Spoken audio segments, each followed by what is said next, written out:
Welcome to StokTok's deep dive into Itau Unibanco Holding. This is one of Brazil's largest financial institutions, with a diversified banking platform spanning retail banking, corporate lending, asset management, and insurance. As of May 1st, the stock is trading at $8.62. Over the past 52 weeks, the stock has ranged from a low of $5.87 to a high of $9.60. The 50-day moving average sits at $8.60, while the 200-day moving average is at $7.31, suggesting the stock is trading above its longer-term trend. The Relative Strength Index, a momentum gauge, is at 46.1, signaling a neutral setup with neither overbought nor oversold conditions. Let's work through the fundamentals, scene by scene. Starting with a quick business overview. Itau Unibanco is a diversified financial services conglomerate headquartered in São Paulo. The company generates revenue from traditional banking spread, the difference between what they pay depositors and what they charge borrowers, combined with fee income from asset management, wealth management, and insurance distribution.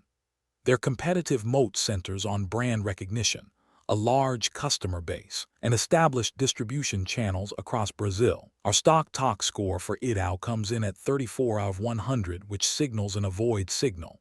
The scoring breaks down across 5 dimensions. Valuation earns a 10 out of 20, neither cheap nor expensive, but with structural headwinds. Financial health scores just 3 out of 20, reflecting balance sheet stress. Profitability is a 10 out of 20. The business generates returns, but not at compelling levels. Growth comes in at 9 out of 20. Expansion is sluggish. Smart money scores only 2 out of 20, indicating institutional capital is largely absent from positions here. Now, valuation.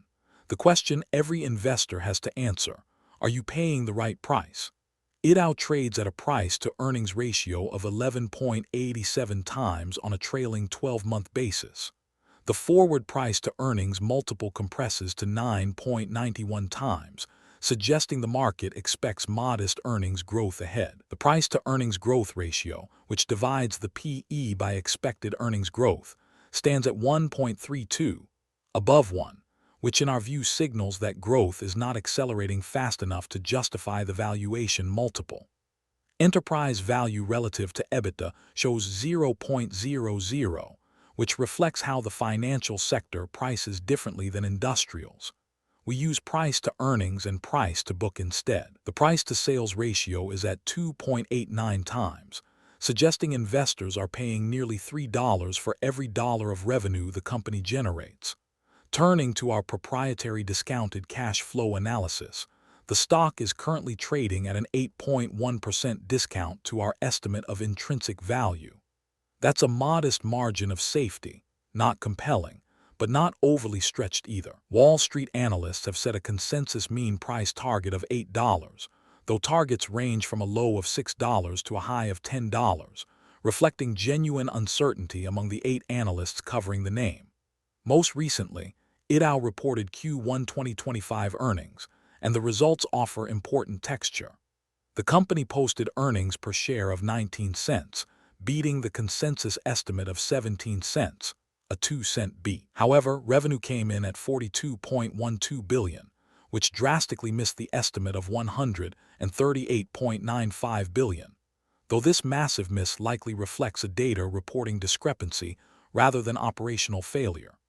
Net income was $11.91 billion, and the stock surged 2.6% in after-hours trading, suggesting the earnings quality and guidance resonated with investors. Revenue growth year-over-year contracted by negative 0.1%, which means the top line is essentially flat, a concern for a bank in a growth market.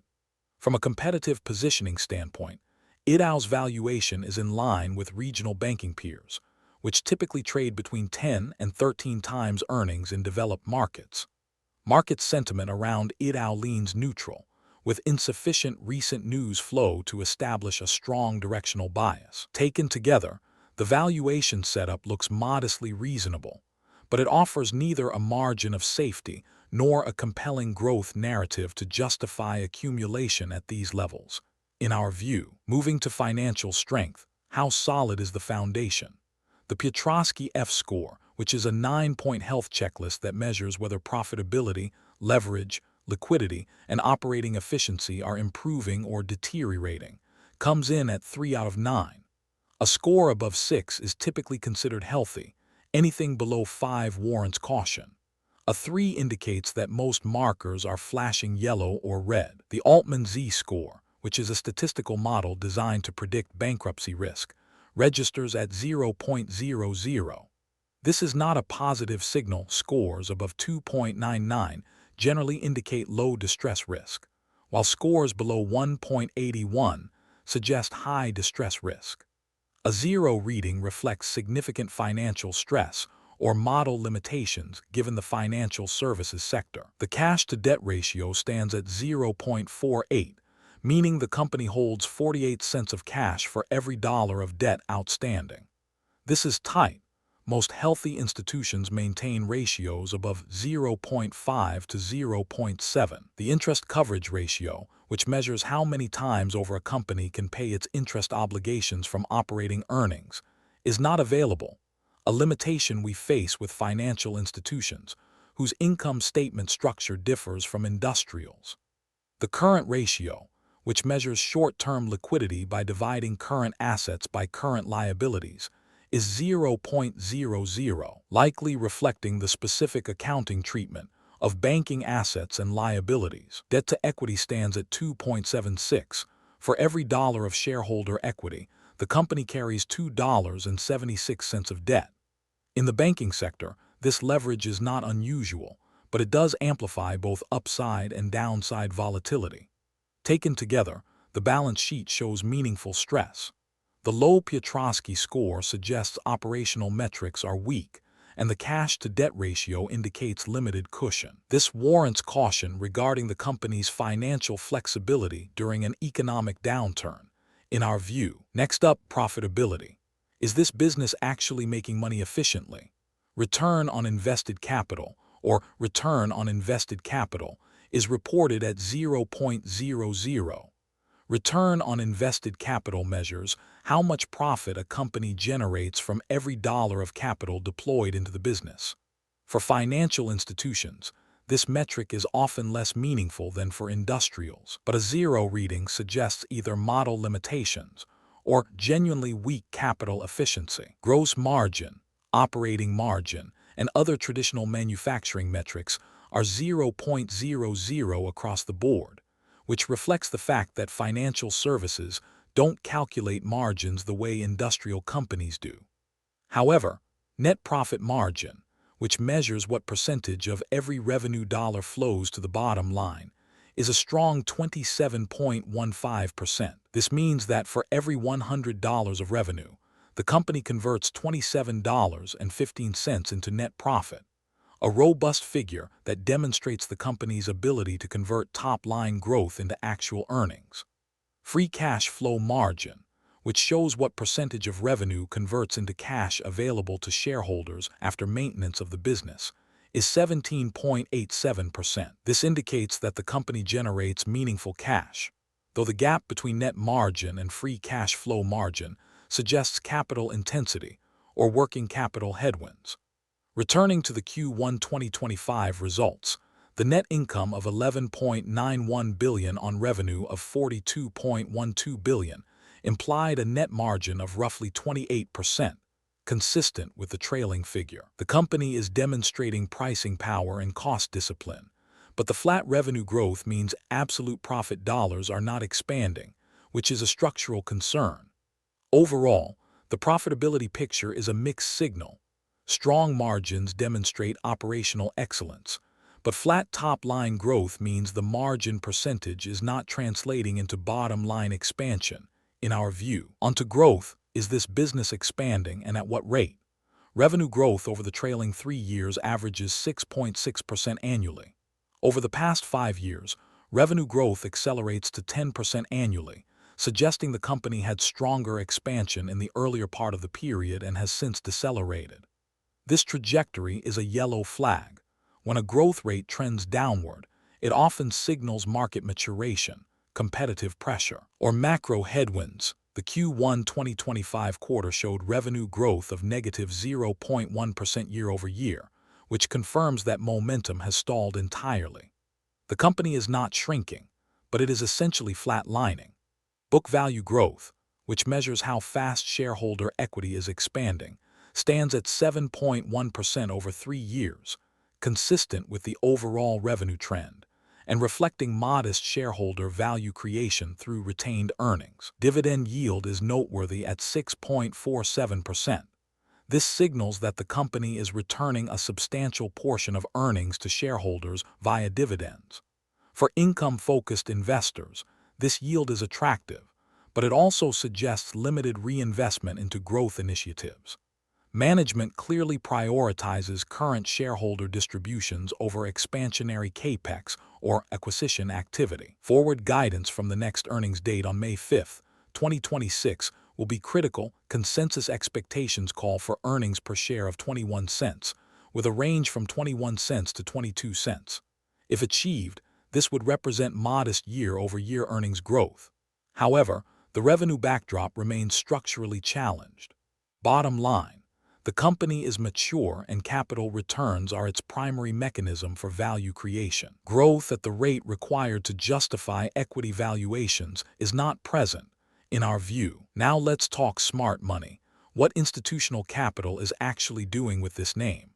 According to holdings data, 10 top-tier gurus, which we define as long-term value investors with multi-billion-dollar asset bases, currently hold Itau in their portfolios. That number is meaningful but not overwhelming. It suggests some conviction from elite capital, but not unanimity. Among the 13F filing population, which represents the largest institutional money managers in the world, only 2.6% are net buyers, meaning they are increasing positions. A number above 50% would signal institutional enthusiasm. 2.6% signals the opposite. Institutional capital is either static or net selling. Insider ownership is 0.00%, which is striking. Management owns essentially no shares of the company themselves. This is a red flag from a governance perspective. When executives have no skin in the game, incentive misalignment can occur. Over the past 3 months, insider transactions tell an even more damaging story. There have been 0 insider buys and 4 insider sells. When insiders are liquidating holdings, it typically signals limited confidence in near-term returns. Howard Marks at Oaktree Capital Management is a notable holder, representing 2.18% of that firm's portfolio, and he increased his stake by 9.13% recently. Marks is one of the most respected credit and value investors in the world, so his continued conviction carries weight. However, his overweight allocation to credit instruments and value plays may reflect a macro bet on emerging markets credit rather than specific enthusiasm for Itau's standalone fundamentals. The smart money picture is decidedly cautious. Institutional flows are negative, insider selling is active, and management owns virtually nothing. The Oaktree position is the lone bright spot, but even that may reflect a thematic allocation rather than deep operational conviction. And finally, the verdict. Let's bring it all together. On valuation, the stock trades at reasonable multiples with an 8% discount to our DCF estimate, but analyst consensus targets suggest limited upside from current levels. On financial strength, the balance sheet shows meaningful stress. A Piotroski score of 3 and Altman Z score of 0 warrant caution. On profitability, net margins are robust at 27%, but flat year-over-year revenue growth means absolute profit dollars are stagnant. On growth, revenue is expanding at only 6 to 10% annually and has decelerated to negative 0.1% in the most recent quarter, insufficient for equity returns. On smart money, institutional flows are negative.